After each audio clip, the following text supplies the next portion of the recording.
Share करना है तो हमारे पास दो ऑप्शंस है कि हम parent to child, child to parent, इस तरीके का जो है मॉडल हम लोग यूज कर सकते हैं।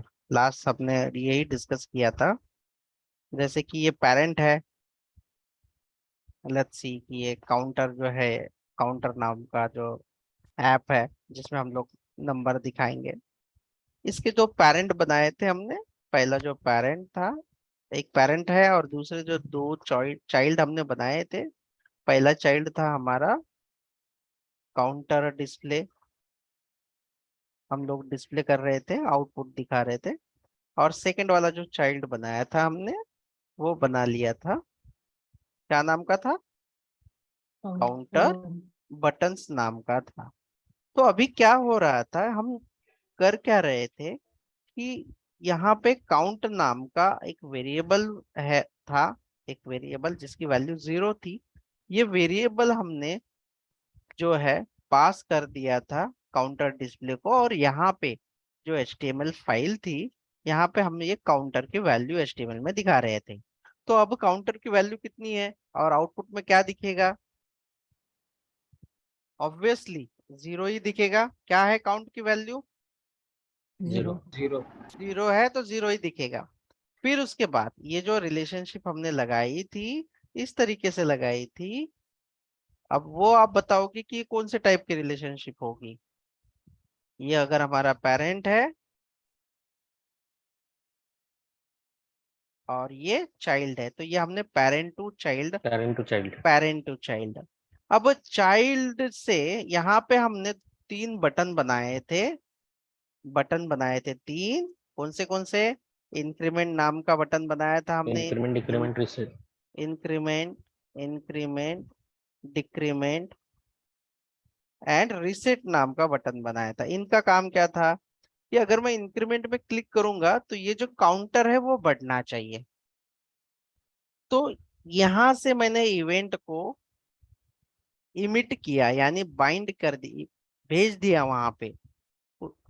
यहाँ से ये जो इंक्रीमेंट वाला इवेंट था, जैसे ही मैंने इस इंक्रीमेंट बटन पे क्लिक किया तो यहाँ पे एक लॉजिक लिखा था मैंने कि एक ऐड होगा 1। यहाँ पे एक लॉजिक लिखा था मैंने, एक फंक्शन जो कि इंक्रीमेंट नाम का फंक्शन था यहाँ पे, और मैंने लॉजिक लिखा था कि इसके अंदर काउंट के अंदर इक्वल टू काउंट प्लस 1 होगा। ऐसे जब जब ये मैं इंक्रीमेंट बटन दबाऊंगा तो जो भी उसकी वैल्यू है वो 1 से इंक्रीमेंट हो जाएगी, और वो जो वैल्यू है मैं पास कर रहा था पेरेंट को। यहाँ पे ये वेरिएबल की वैल्यू को मैं इंक्रीमेंट कर रहा था, ये वैल्यू। तो यहाँ पे मुझे इस्तेमाल करना पड़ रहा था डेकोरेटर, जिसका नाम था डेटा लेने के लिए @input, और यहाँ से मुझे चाइल्ड से पेरेंट इवेंट भेजने के लिए इस्तेमाल करना पड़ रहा था एक डेकोरेटर जिसका नाम था आउटपुट। ये हमने फर्स्ट फेज में कर लिया। हाँ, ये सब सही है अगर एक पेरेंट है और उसके चाइल्ड है, ऐसे तो ये लेवल तक ठीक है। लेकिन जब आप ऐसे देखोगे कि चाइल्ड का भी चाइल्ड अवेलेबल है, अब ये डेटा आपको और नीचे भेजना है, देखो और नीचे भेजना है, और मान लो ये डेटा यहाँ तक नीचे तक लेके आना है, और अगर ये डेटा पेरेंट को भेजा जा रहा है और भी कंपोनेंट के सहारे, ऐसी रिक्वायरमेंट है, सोचो तो क्या ये सही रहेगा ऐसे। ये तो मैंने तीन लिए, शायद से आपके प्रोजेक्ट में बहुत सारे हो सकते हैं। तो यहाँ से पूरा ट्रैवर्स करके वापस से यहाँ तक लेके आना ये टीडियस टास्क है, एक डेटा से दूसरे डेटा में।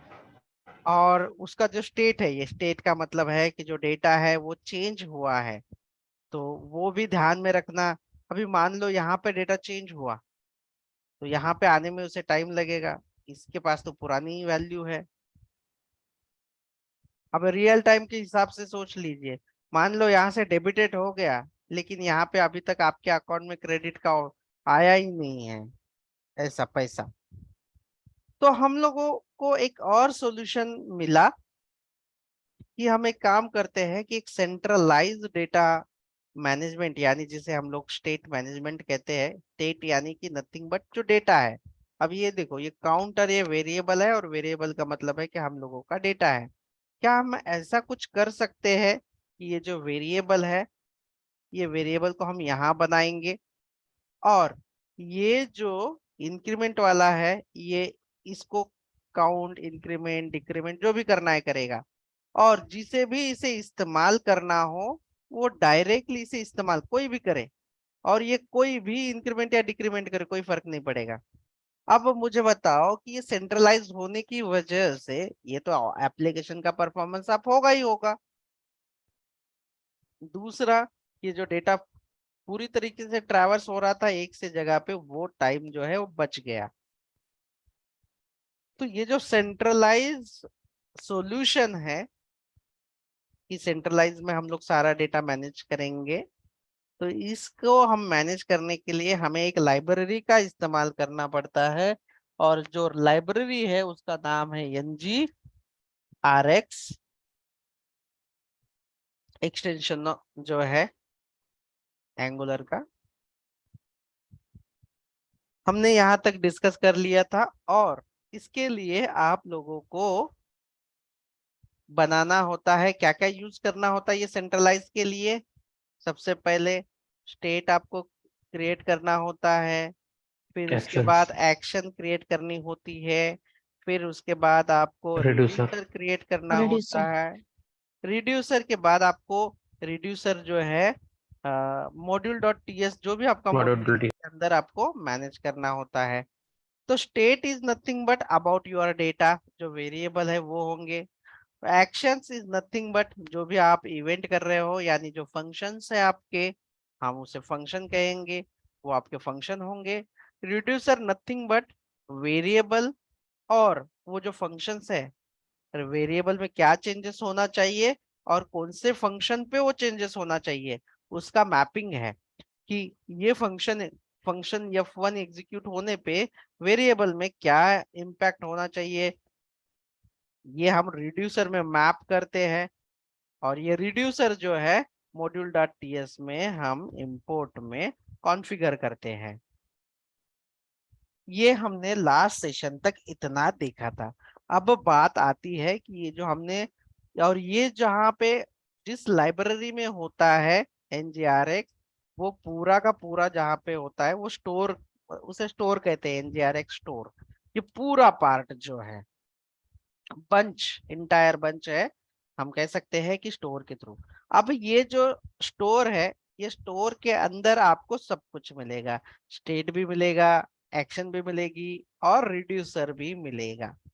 तो अगर आपको ये एक्शंस और स्टेट कहीं पे भी इस्तेमाल करना है तो आपको सिर्फ स्टोर इंजेक्ट करना है। अभी इंजेक्शन आप लोगों को सिखा दिया है कि कंस्ट्रक्टर जो है, कंस्ट्रक्टर के अंदर आप किसी को भी इंजेक्ट कर सकते हैं, जिस ऑब्जेक्ट को आपको इस्तेमाल करना है आपके कंपोनेंट में उसे आप इंजेक्ट की कर दीजिए। तो इंजेक्ट करने का कोड मैं यहाँ पे लिख देता हूँ, जैसे कि ये कंस्ट्रक्टर है जिसके अंदर भी करना है, ठीक है।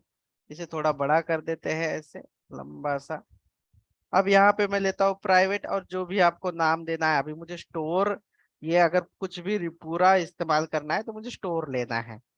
फिर कोलन, उसका टाइप क्या होगा, तो अगेन इसका टाइप जो है स्टोर ही है। ये आपके को इनबिल्ट NGRX के लाइब्रेरी में मिलेगा, आप ऐसे ले लेंगे यहाँ पे। अब आपने जो कॉन्फ़िगर किया है ऑब्जेक्ट, उसको जो आपने नाम दिया है वो नाम आपको लेना है एज अ ऑब्जेक्ट फॉर्मेट में, ऐसे कर्ली ब्रैकेट ओपन क्लोज, ये ऑब्जेक्ट फॉर्मेट होगा। अगर मैंने उसे नाम दिया है काउंटर, इंपोर्ट करते समय तो आपको काउंटर लिखना है, और यहाँ पे आपको उसके अंदर जो हमने डेटा यूज कर रहे हैं स्टोर के अंदर वाला पार्ट, अभी हमने अगर वेरिएबल काउंट लिखा है तो आप लिखेंगे काउंट कोलन और उसका डेटा टाइप क्या है, नंबर। दैट्स इट, इतना आपको करना है। प्राइवेट ऑब्जेक्ट का नाम, स्टोर, ये इंपोर्ट होगा NGRX से। इसके डायमंड ब्रैकेट के अंदर हमने टाइप दिया, हमने कहा कि काउंटर जो है, ये जो काउंटर जो है ये हमने module.ts फाइल में कॉन्फ़िगर किया हुआ है, और जो स्टेट हमने बनाया है इसके अंदर डेटा का जो कॉन्फ़िगर है, हमने वो वेरिएबल का नाम और उसका डेटा टाइप लिया है। अब ये आपके कंपोनेंट के अंदर आराम से इस्तेमाल कर सकते हो इजीएस्टली। अब कैसे यूज करोगे, तो कैसे यूज करना है आपको, अगर आपको कोई एक्शन यानी फंक्शन इस्तेमाल करना है, तो आपको इस्तेमाल करना होगा आपके किसी भी फंक्शन के अंदर स्टोर डॉट सिलेक्टर, या आप डिस्पैच लिख सकते हैं। देखो डिस्पैच, डिस्पैच, और आपने जो एक्शन बनाई है, अगर आपको एक्शन यूज करना है, आपने एक्शन बनाई है, तो आपको लिखना है इंक्रीमेंट, ये जो आपका फंक्शन, ये सब आपने बनाया है और हम बनाते जाएंगे। मैं आप लोगों को एग्जांपल दे रहा हूँ कि आपको स्टोर डॉट डिस्पैच करना है, लिखना है डिस्पैच कब, जब आपको लगता है कि एक्शन यानी आपका फंक्शन एग्जीक्यूट करना है। ठीक है, अगर आपको डेटा चाहिए, इस वेरिएबल का डेटा अगर आपको चाहिए कहीं पे भी, तो आप लिखोगे स्टोर डॉट, और आप सिलेक्टर यूज करोगे। सिलेक्टर का मतलब ये होता है कि आप कौन से इंपोर्ट वाला ऑब्जेक्ट है, एक से ज्यादा आपके ऑब्जेक्ट जो है, यानी रिड्यूसर बहुत हो सकते हैं, तो अगर मैंने उसका नाम काउंटर दिया है, ऑप्शन आएगा यहाँ पे, तो काउंटर कर दो। उसमें का डेटा निकालने के लिए आपको अगेन करना होगा, ये ऑब्जर्वेबल रिटर्न करता है, RxJS का ऑब्जर्वेबल रिटर्न करता है, तो आपको ये पता है, आपको सब्सक्राइबर करना जरूरी होगा वो डेटा निकालने के लिए।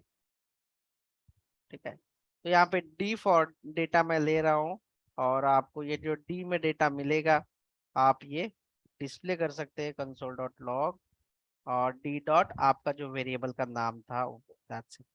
तो ये जो लाइन है स्टोर डॉट सिलेक्टर, जो आपने यहाँ पे कॉन्फ़िगर की है, उसका नाम है, उसमें से डेटा लेना है स्टेट का, इसीलिए आपने एक एरो फंक्शन किया।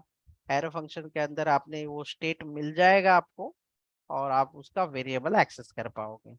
अब देखो, ये डेटा डायरेक्टली ऐसे एक्सेस होगा, कोई भी वेरिएबल कोई भी कंपोनेंट के अंदर, ये कोड जो है, आप जिस कंपोनेंट के अंदर डेटा या जो भी एक्शन इस्तेमाल करनी है, ऐसे आप ऑब्जेक्ट जो है इंजेक्ट करोगे, किसी फंक्शन को एग्जीक्यूट कराना है, तो आप इस तरीके से एग्जीक्यूट कराओगे, जो फंक्शन एक्शंस के अंदर हमने बनाया है वो। अगर स्टेट के अंदर जो डेटा हमने बनाया है वो आपको रिट्रीव करना हो, तो आपको वो डेटा लेने के लिए ये कोड करना जरूरी है। तो ये था ओवरव्यू अब तक का। ये काउंट जो है कंसोल में नहीं दिखाना है, इसीलिए वो क्लास में एक वेरिएबल ले लेता हूँ, डिस्प्ले काउंट नाम का वेरिएबल। यहाँ पे नथिंग, इसका जो टाइप है, ये टाइप रहेगा नंबर, है ना, और इसको इनिशियलाइजेशन कर देता हूँ एज 0। ठीक है, और ये जो है जैसे कि display count equal to D dot count कर देता हूँ, ताकि ये असाइन होगा। अब ये डिस्प्ले काउंट अब आपने HTML के अंदर इंटरपोलेट करके डिस्प्ले कर सकते हो ऐसे। ठीक है, तो इस तरीके से ये थ्योरेटिकल पार्ट मैंने समझाने की कोशिश की है। अब इसे हम लोग पूरी तरीके से इम्प्लीमेंट करेंगे VS कोड के अंदर।